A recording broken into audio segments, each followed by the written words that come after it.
পশ্চিম বর্ধমানের খনি অঞ্চল জুড়ে দীর্ঘদিনের আতঙ্ক ধস। সেই উদ্বেগের মাঝে রানীগঞ্জে ভোট প্রচারে গিয়ে বড় ঘোষণা করলেন মুখ্যমন্ত্রী। ধসপ্রবণ এলাকা থেকে সরে এলে বাসিন্দাদের জন্য 10 লক্ষ টাকা আর 2টি করে ফ্ল্যাট দেওয়ার প্রতিশ্রুতি দিলেন তিনি।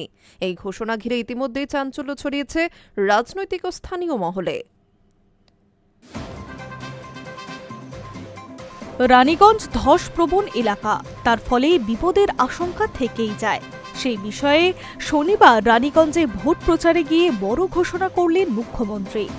বিদায়ী মুখ্যমন্ত্রীর প্রতিশ্রুতি, ওই এলাকা থেকে সরে আসলে 10 লক্ষ টাকা এবং 2টি করে ঘর দেওয়া হবে।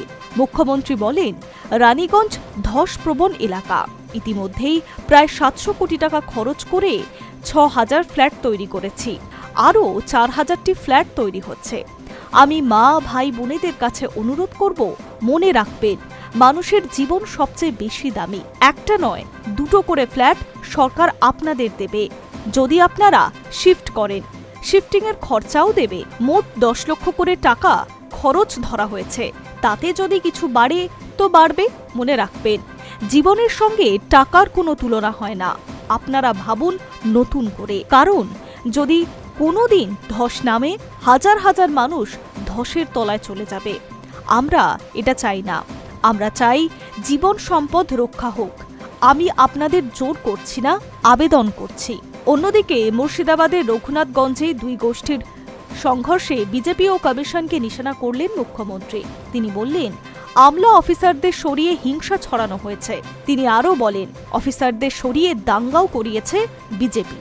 আক্রমণের সুর চড়িয়ে হুঁশিয়ারি দিলেন, কাউকে ছাড়া হবে না। মুখ্যমন্ত্রীর অভিযোগ, অস্ত্র নিয়ে রামনবমীর মিছিল করা হয়েছে, কোনো ব্যবস্থা নেওয়া হচ্ছে না।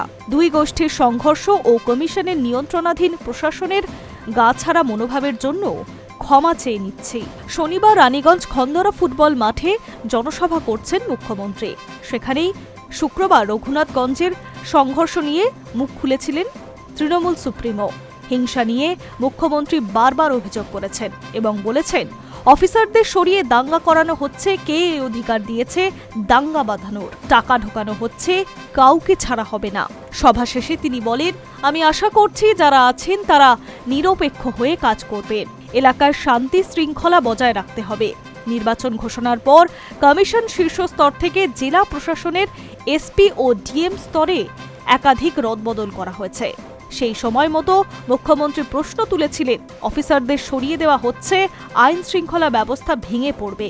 তার সেই সংখ্যা প্রমাণিত হয়েছে বলে তৃণমূলের দাবি। Hi News network.